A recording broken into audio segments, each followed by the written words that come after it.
Assalamualaikum warahmatullahi wabarakatuh. Selamat siang kepada yang terhormat Ibu Rosali Sembiring Kuliah SEMM selaku dosen pengampu pada mata kuliah Supply Chain Management. Pada kesempatan kali ini, kami dari kelompok 10 akan memaparkan laporan proyek SCM kami yang berjudul Implementasi Manajemen Rantai Pasok pada UMKM Upstream. Sebelum itu, perkenalkan anggota dari kelompok 10. Yang pertama ada Syahbani Dinova dengan NIM 002 selaku ketua dalam proyek SCM kali ini. Yang kedua ada Nanda Syafitri dengan NIM 007 sebagai dokumentasi, dan saya sendiri Anissa Bunga Putri Pramadita dengan NIM 035 sebagai sekretaris. Pada kesempatan kali ini topik pembahasan yang akan dibahas, yang pertama ada pendahuluan, yang kedua ada profil perusahaan objek, yang ketiga sistem manajemen aliran rantai pasokan yang dilakukan, yang keempat ada kesimpulan, yang kelima ada saran, dan yang keenam ada lampiran. Baik, yang pertama pendahuluan latar belakang pengambilan objek. Manajemen rantai pasok atau supply chain management merupakan pengelolaan rantai pasok yang dimulai dari penyediaan bahan mentah dari para supplier, lalu kegiatan operasional di perusahaan, dan berlanjut pada pendistribusian agar sampai ke tangan konsumen akhir. Perlunya integrasi pengelolaan supply dan demand agar saling berhubungan dengan pergerakan antara produk maupun jasa dari pemasok ke pelanggan. Di tengah kondisi pandemi COVID-19 ini diperlukan pemetaan dari rantai pasok, baik dari permintaan maupun pasokannya, sehingga dibutuhkan perencanaan dan persiapan yang baik, yaitu dengan meminimalkan frekuensi pembelian dengan menaikkan kuantitas pemesanan suatu barang. Dalam melakukan perencanaan menaikkan kuantitas pemesanan pada suatu barang itu perlu mempertimbangkan daya beli masyarakat, serta pertimbangan lainnya yaitu penyimpanan dan ketahanan dari suatu barang, seperti bahan pangan asal hewan yang tidak tahan lama seperti susu. Nah, pada Upstream ini merupakan sebuah UMKM yang bergerak di bidang food and beverage, yang dimana produk Upstream ini bahan utamanya yaitu dari susu. Terdapat 3 series produk yang ditawarkan oleh Upstream. Yang pertama ada Tea Series, Milk Series, dan yang terakhir Yakult Series. Nah, harga dari produk Upstream ini sekitar 10-12 ribu rupiah, dan penambahan toppingnya itu 2.000 rupiah, yaitu ada topping Oreo dan Rainbow Jelly. Nah, produk minuman pada UMKM Upstream ini semuanya berbahan baku susu UHT. Dengan demikian, untuk menunjang keberlangsungan usaha, Upstream sangat membutuhkan adanya supply chain management agar persediaan bahan baku hingga distribusi ke tangan konsumen itu dapat berjalan dengan baik, sehingga dapat memenuhi kebutuhan konsumen dari Upstream.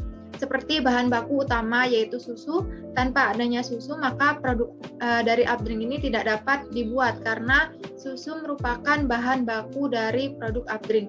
Oleh karena itu, kelompok kami memilih UMKM Upstream sebagai objek untuk proyek dari supply chain management, agar kami dapat menganalisis lebih lanjut kegiatan supply chain yang telah diterapkan oleh Upstream. Selanjutnya ada rumusan masalah. Berdasarkan penjelasan latar belakang di atas, didapatkan rumusan masalah dalam proyek ini, diantaranya sebagai berikut. Yang pertama, bagaimana cara agar mempromosikan produk Upstream agar dapat dikenal oleh banyak orang. Yang kedua, bagaimana manajemen rantai pasok pada UMKM Upstream. Yang ketiga, bagaimana produktivitas Upstream dari sistem maupun prosedur rantai pasoknya. Adapun tujuan dari proyek, yang pertama, mempromosikan produk Upstream agar dapat dikenal lebih banyak orang. Yang kedua, untuk menganalisis dan mengetahui manajemen rantai pasok dari Upstream, mengetahui produktivitas Upstream baik dari sistem maupun prosedur rantai pasoknya. Selanjutnya ada manfaat dari proyek. Adapun manfaat dari penulisan proyek ini yaitu ada 2. Yang pertama manfaat teoritis dan manfaat praktis. Manfaat teoritisnya itu diharapkan melalui laporan proyek ini dapat menambah wawasan dan pengetahuan dari para pembaca mengenai manajemen rantai pasok yang telah diterapkan oleh UMKM Upstream. Serta diharapkan pula melalui laporan proyek ini dapat berguna sebagai sarana pengembangan ilmu pengetahuan yang secara teoritis telah dipelajari. Yang kedua, manfaat praktis terbagi menjadi dua, yaitu bagi penulis dan bagi UMKM Updring sendiri. Bagi penulis, manfaatnya itu laporan proyek ini diharapkan dapat menjadi sarana yang bermanfaat dalam mengimplementasikan pengetahuan penulis mengenai supply chain management dalam UMKM Updring. Bagi UMKM Updring, diharapkan melalui laporan proyek ini dapat menjadi bahan pertimbangan bagi UMKM Updring untuk menganalisis supply chain management sebagai bahan pertimbangan dalam mengelola supply chain yang diperlukan, sehingga dapat membantu UMKM dalam hal pengelolaan manajemen rantai pasok. Selanjutnya ada sejarah perusahaan Updring. Updring merupakan UMKM yang bergerak di bidang food and beverage, yakni minuman segar dengan berbagai varian rasa dan topping dengan cabang utama yang terletak di Jalan Masjid Bandungan, RT 2, RW 7, nomor 30, Kelurahan Cawang, Kecamatan Keramat Jati, dan didirikan pada 19 Februari 2020 oleh seorang mahasiswa Universitas Negeri Jakarta bernama Muhammad Alif Gifari dan Lutfi. Awal mulanya berdiri usaha ini dimulai dari motivasi hidup owner, yakni Muhammad Alif Gifari, yang tidak memiliki aktivitas atau kegiatan dan ingin memperbaiki keadaan ekonomi menjadi lebih baik. Untuk itu, Updring didirikan bersama dengan satu temannya, yakni Lutfi. Dalam pelaksanaan distribusinya, Updring telah bekerjasama dengan mitra aplikasi yaitu Gojek melalui GoFood dan Grab melalui GrabFood. Untuk mempermudah Updring dalam melakukan pendistribusian produk minumannya kepada konsumen. Selain melalui aplikasi, konsumen juga dapat menanyakan langsung pada outlet Updring untuk membeli atau memesan minuman ini. Updring ini memiliki visi utama yaitu membuat gerobak Updring tersebar di seluruh Indonesia, khususnya di Jakarta. Dengan kata lain, memperluas cabang-cabang dengan gerobak Updring di Indonesia. Sedangkan untuk misinya, yakni melakukan franchise dan bermitra dengan orang lain. Hingga saat ini, Updring telah memiliki 2 cabang di Jakarta Timur, yaitu Cawang sebagai cabang utama dan Halim.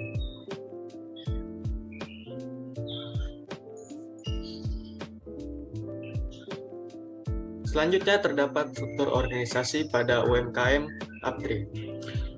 Struktur organisasi yang terdapat dalam Updring ini pada pemilik usaha terdiri dari 2, yaitu Muhammad Alif Gifari dan Lutfi. Mereka mendirikan usaha ini dengan modal bersama. Sedangkan dalam divisi operasional dipimpin oleh salah satu pemilik usaha, yaitu Lutfi yang mempunyai tanggung jawab dalam kegiatan operasional sehari-hari, seperti menjamin ketersediaan stok, bahan baku, dan sebagainya yang menyangkut kegiatan operasional Updring. Dalam divisi operasional ini juga mempunyai satu staf operasional dalam menjalankan kegiatan operasional Updring dalam bentuk kegiatan produksi, pengemasan, dan transaksi jual beli. Sementara itu, dalam divisi finance atau keuangan, dipimpin oleh salah satu pemilik usaha Updring lainnya, yaitu Muhammad Alif Gifari, sebagai orang yang bertanggung jawab dalam keuangan, yakni mencakup pengeluaran dan pemasukan dalam usaha Updring tersebut.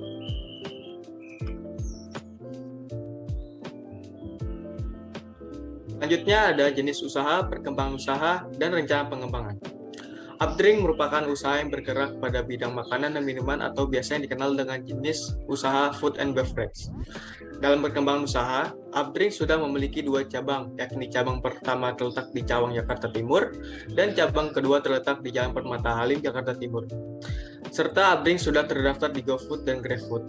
Namun, pada saat pandemi COVID-19 ini terjadi, selama belakangan ini membuat cabang kedua Updring mengalami gangguan dari berbagai faktor yang mengharuskan tutup sementara, dan pemilik mengharuskan fokus pada cabang utama atau pertama.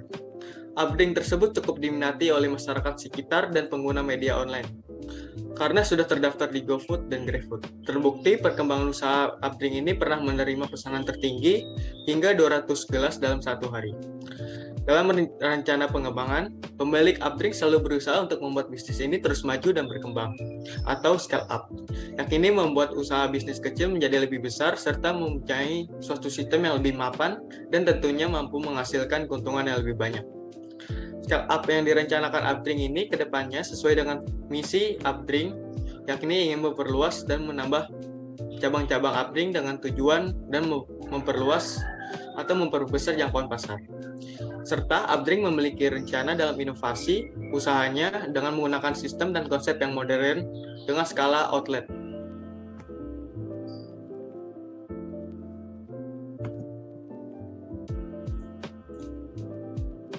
Selanjutnya, masuk pada bagian pengelolaan aliran rantai pasokan dari UMKM Updrink itu sendiri. Yang mana bisa kita lihat dari bagian aliran rantai pasokan Updrink, dalam proses produksinya, Updrink memiliki 3 supplier bahan baku utama. Yang pertama itu ada supplier susu oleh PT Sukanda Jaya, yang mana sebelum didistribusikan langsung kepada produsen Updrink, pada supplier susu ini melewati gudang atau warehouse-nya. Lalu yang kedua ada supplier Yakult oleh PT Yakult Indonesia Persada, dan juga supplier bubuk varian rasa minumannya. Nah, ketiga komponen ini merupakan bahan baku utama yang digunakan oleh Updrink untuk memproduksi minumannya. Kemudian ada juga supplier tambahan yang melalui pengecer atau toko retail, di mana ini biasanya untuk pemenuhan bahan baku seperti gula, topping minuman, dan juga es batu yang digunakan dalam minuman Updrink. Lalu yang ketiga ada juga supplier kemasan. Ini untuk pemenuhan bahan baku seperti gelas, sedotan, dan juga plastik press. Yang mana dari bahan baku yang didapatkan dari supplier ini nantinya akan didistribusikan secara langsung ke manufaktur atau produsen Updrink, dan nantinya akan didistribusikan langsung juga kepada konsumennya. Boleh di next.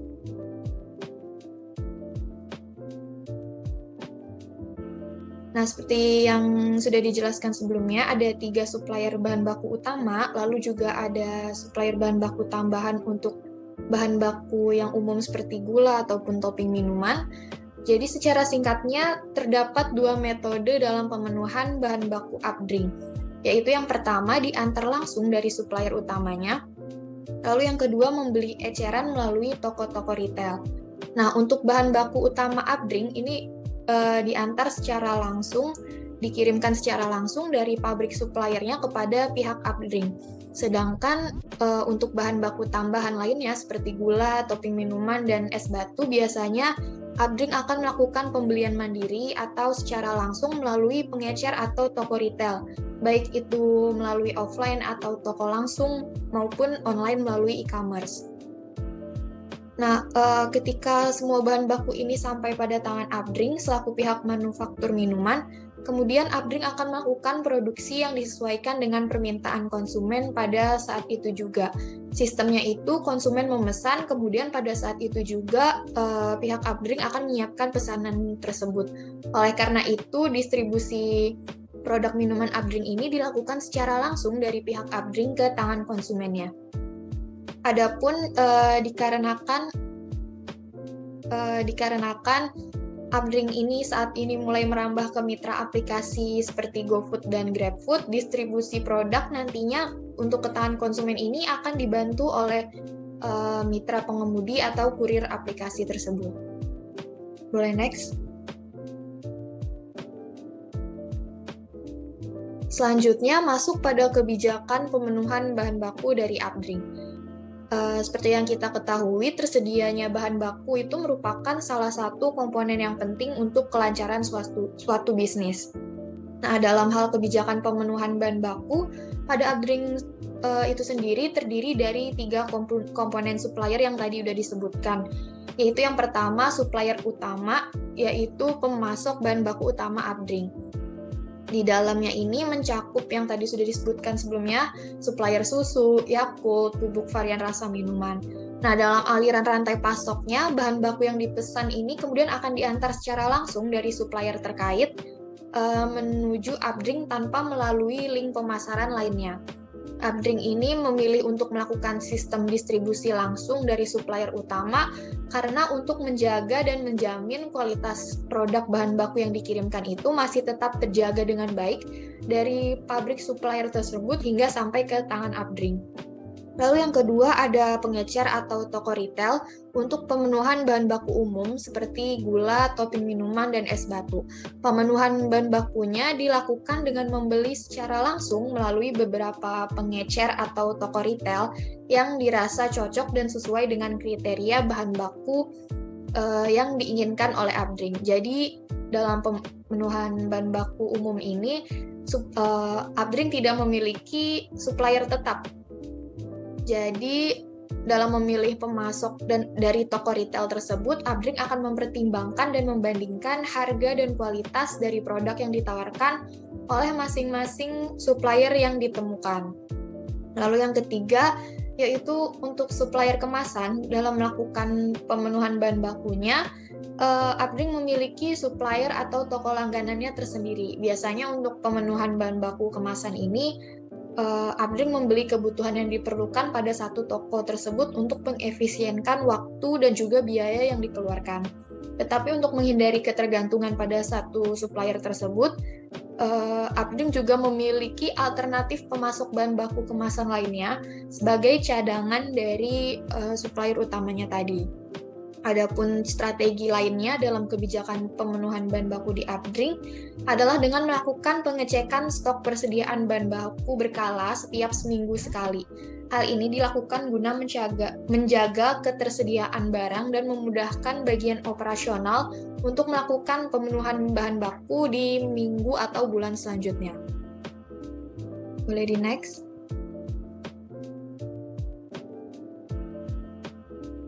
Kemudian strategi supply chain yang dijalankan. Nah, adapun strategi supply chain yang dijalankan pada Abdring ini menurut kami adalah lebih menggunakan pada strategi responsif, di mana strategi responsif ini cocok digunakan pada produk yang inovatif. Kalau kita yang mana kita tahu nih sekarang ini, saat ini jenis usaha minuman sangatlah beragam, bahkan nggak jarang ditemukan usaha minuman dengan produk yang sejenis. Hal ini membuat para pelaku usaha, khususnya di bidang minuman, harus melakukan inovasi-inovasi terhadap produknya sehingga bisa dikenal luas oleh masyarakat. Strategi supply chain dengan jenis responsif yang dilakukan oleh Abdring dalam membantu efektivitas usahanya itu dirangkum sebagai berikut. Yang pertama itu memilih lokasi yang dekat dengan pasar dengan akses tenaga terampil dan teknologi memadai. Dalam kasus Abdring ini, Abdring memilih lokasi yang strategis, yaitu satu tempat dengan usaha makanan, yaitu pedagang bakso dan mie ayam, sehingga ketika ada pelanggan bakso atau mie ayam tersebut makan, tentunya mereka akan tertarik membeli Abdring sebagai minumannya. Selain itu, untuk penggunaan teknologi memadai, dalam packagingnya, Abdring menggunakan bantuan teknologi mesin press untuk penutup kemasan gelasnya.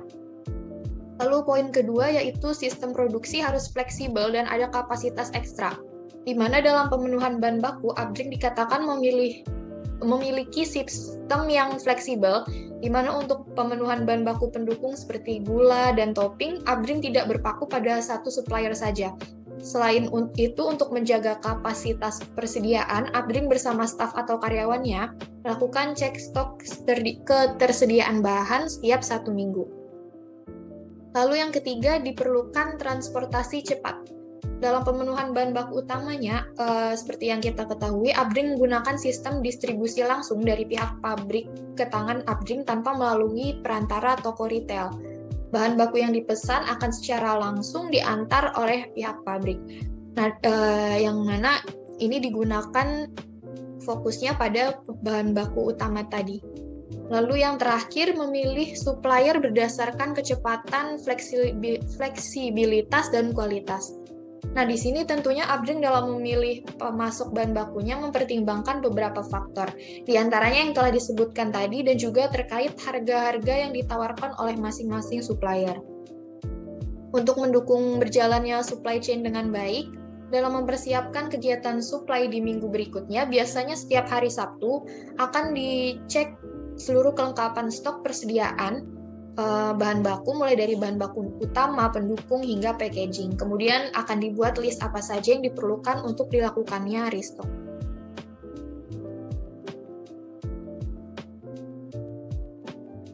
Nah, masuk pada perencanaan produk baru, dalam pengembangan usahanya, Updring terus melakukan dan mendorong kegiatan research and development. Hal ini dilakukan untuk menemukan inovasi-inovasi yang bisa dilakukan pada produk Updring untuk kedepannya. Terkait perencanaan produk baru, Updring lebih memfokuskan pada cara baru dalam penyajian minumannya. Misalnya kalau untuk sekarang ini kan Updring disajikan pada kemasan gelas. Nah, di sini pemilik berencana untuk melakukan inovasi scale up dengan menyajikan minumannya pada kemasan botol, sehingga diharapkan lebih praktis dan mudah untuk dipasarkan secara luas. Kemudian, Updring juga memiliki rencana inovasi pada produknya dengan varian baru.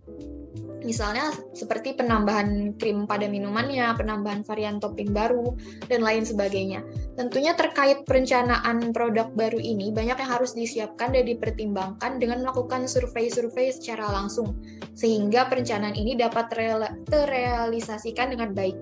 Contohnya, ketika ingin membuat varian baru dengan menambah krim pada minumannya, Updring mempertimbangkan beberapa aspek. Yang pertama itu aspek suppliernya, di mana Updring akan memilih di mana mereka mendapatkan pemasok bahan baku krim tersebut. Lalu yang kedua ada aspek inventory atau penyimpanannya, di mana produk bahan krim ini tentunya harus disimpan di lemari pendingin atau kulkas karena bahan bakunya sendiri itu mudah mencair. Lalu yang ketiga aspek logistiknya, di mana Updring harus mempertimbangkan minuman dengan tambahan krim tentunya memerlukan distribusi yang khusus untuk menjaga rasa dari minuman tersebut. Karena kita tahu krim ini sifatnya mudah meleleh atau mencair saat terkena panas.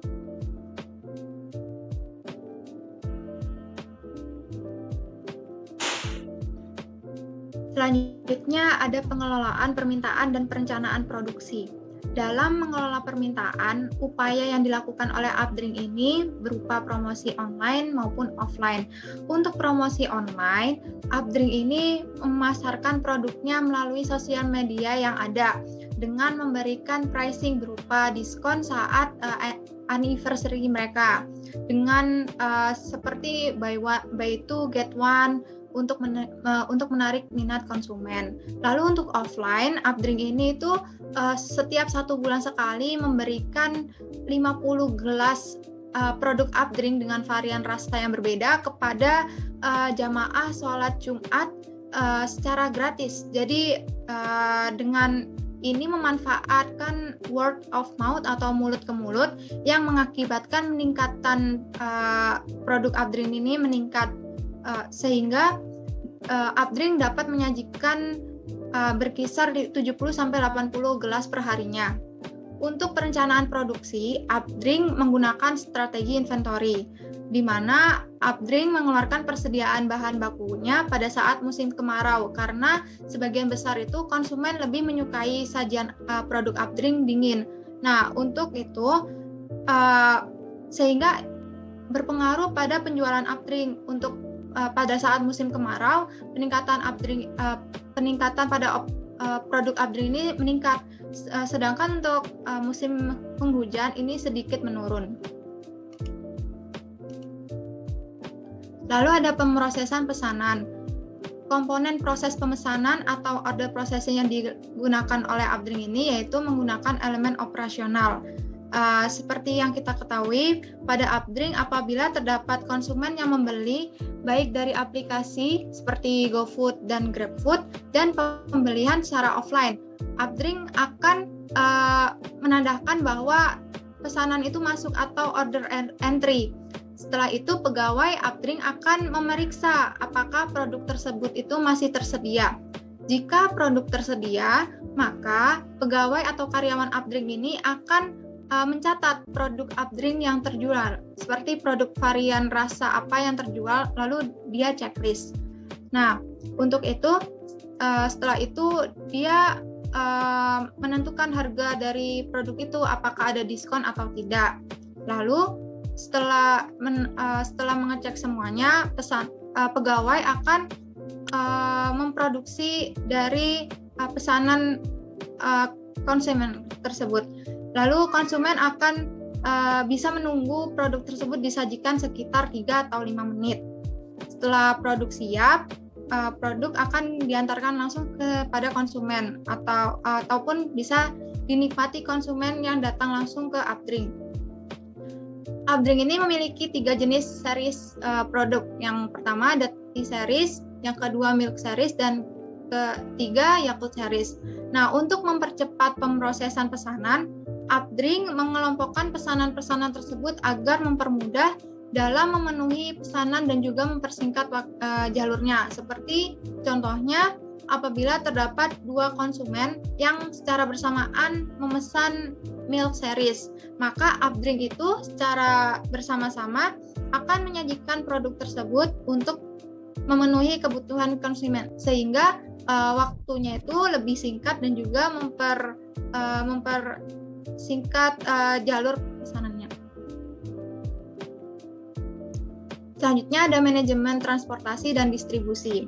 Strategi distribusi yang diterapkan oleh supplier Updrink ini yaitu pengiriman melalui warehouse, yang dimana bahan-bahan seperti susu, bubuk rasa, lalu gelas itu tidak langsung dikirim ke pelanggan, melainkan melewati 1 atau lebih gudang. Seperti yang kita ketahui, untuk produk susu ini PT Sukanda Jaya itu sebagai warehouse-nya. Jadi dia itu jadi PT Sukanda Jaya itu memiliki warehouse, dan setelah itu didistribusikan langsung kepada Updrink. Lalu dan dalam model transportasi termasuk jenis intensive distribution, di mana Updrink menginginkan agar pelanggan itu mudah mendapatkan produk yang diinginkan. Selanjutnya ada teknologi informasi dalam manajemen rantai pasokan. Nah, peran informasi untuk pemilihan supplier ini sangatlah penting, karena pastinya Updrink akan memilih-milih supplier dari informasi-informasi yang sudah mereka kumpulkan untuk mengefisiensikan distribusi suppliernya, seperti mencari tahu supplier dari lokasi, harga, dan lainnya. Nah, oleh karena itu peran informasi ini akan menjadi pertimbangan dalam memilih supplier, sehingga keputusan yang diambil oleh Updrink untuk pemilihan supplier sesuai dan baik, maka akan terciptanya kesuksesan pada rantai pasok.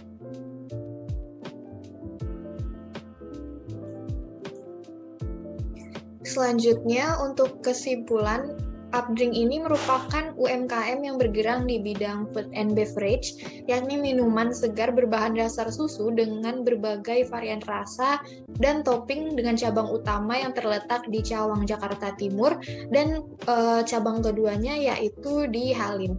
Dalam aliran rantai pasoknya, Updrink memiliki 3 jenis suppliernya, yaitu yang pertama supplier utama, di mana ini untuk pemenuhan bahan baku utama melalui pabrik langsung. Lalu supplier bahan baku tambahan, di mana melalui pengecer atau toko retail. Dan yang ketiga itu supplier kemasan produk. Adapun strategi supply chain yang digunakan adalah strategi responsif, dengan model transportasi yang digunakan adalah intensive distribution.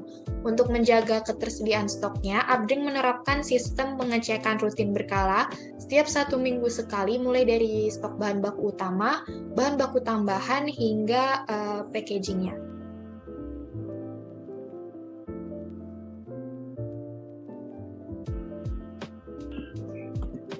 Selanjutnya ada saran. Adapun saran untuk pengembangan dalam supply chain management yang dapat digunakan oleh mitra UMKM Updrink agar dapat lebih baik dan terus berkembang. Di antaranya, pertama, perlu adanya upaya meningkatkan proses supply chain management yang untuk lebih baik ke depan melalui proses pemilihan supplier yang tepat, agar Updrink ini memiliki supplier bahan baku tambahan yang tetap dalam pemenuhan bahan baku yang digunakan, dan mengevaluasi proses anggota saluran pemasaran mulai dari pasokan hulu sampai ke pasokan hilir dalam memenuhi permintaan konsumen dengan efisien. Karena pada beberapa supplier membutuhkan waktu yang cukup lama dalam pemenuhan bahan baku. Lalu yang kedua, sistem informasi supply chain management pada Updrink ini perlu adanya pengelolaan dalam perencanaan peramalan permintaan agar dapat menjaga ketersediaan stok bahan baku dengan tujuan untuk meningkatkan penjadwalan restock supply agar lebih efektif dan efisien.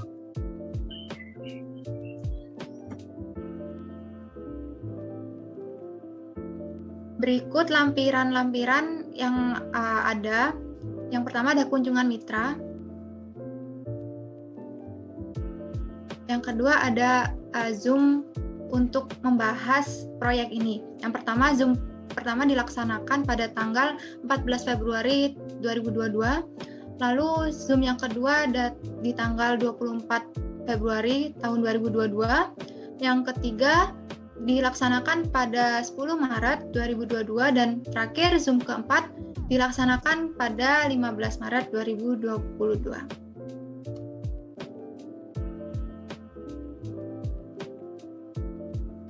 Sekian presentasi yang dapat kami sampaikan, kurang lebihnya mohon maaf.